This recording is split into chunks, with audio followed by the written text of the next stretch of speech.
दोस्तों पिछले दिनों कुवैत की एक बिल्डिंग में आग लगने से 49 लोगों की मौत हो गई थी, जिसमें से 40 लोग सिर्फ भारतीय थे। अब सवाल उठता है कि विदेशी मुल्क में मरने वालों की संख्या में इतने ज्यादा भारतीय क्यों? तो दोस्तों कुवैत की पब्लिक अथॉरिटी PACI के आंकड़ों के मुताबिक दिसंबर 2023 तक कुवैत की कुल आबादी 48 लाख थी, जिसमें से 10 लाख भारतीय थे, जो कुवैत की कुल आबादी का 21% हिस्सा है। अब सवाल उठता है कि कुवैत जैसे देश में इतने ज्यादा भारतीय क्यों रहते हैं? तो दोस्तों इसकी कई सारी वजह हैं। पहली ये है कि कुवैत में काम करना ज्यादा आसान है, यहाँ ज्यादा स्किल की जरूरत नहीं पड़ती और कमाई भी ज्यादा होती है। दूसरा, यहाँ पर किसी से भी एक हफ्ते में 48 घंटे से ज्यादा काम नहीं कराया जा सकता। अगर किसी दिन काम ज्यादा कराया भी जाता है तो ओवर टाइम देना होता है और ओवर टाइम भी 2 घंटे से ज्यादा नहीं हो सकता।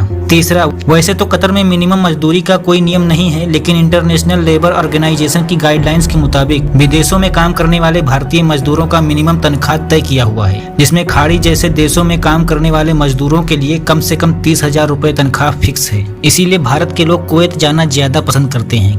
लेकिन दोस्तों ये जो फायर एक्सीडेंट हुआ है ये वहाँ के मालिकों के कुछ रूल्स को तोड़ने की वजह से हुआ है, क्योंकि दोस्तों जिस बिल्डिंग में आग लगी थी उसे NBTC ग्रुप ने किराए पर लिया हुआ था। सुबह के 4 बजे के आसपास जब आग लगी तो उस वक्त सभी मजदूर सो रहे थे। आग की गर्मी की वजह से जब लोगों की आग खुली तो लोग बिल्डिंग से बाहर भागने लगे। चारों तरफ भगदड़ मच गया, जिसकी वजह से कुछ मजदूर बाहर निकलने में असफल रहे, क्योंकि दोस्तों उस बिल्डिंग में लिमिट से ज्यादा 196 मजदूरों को रखा हुआ था। यही वजह है कि कुवैत के गृह मंत्री शेख अल सबह ने बिल्डिंग मालिक की गिरफ्तारी के आदेश दिए हैं।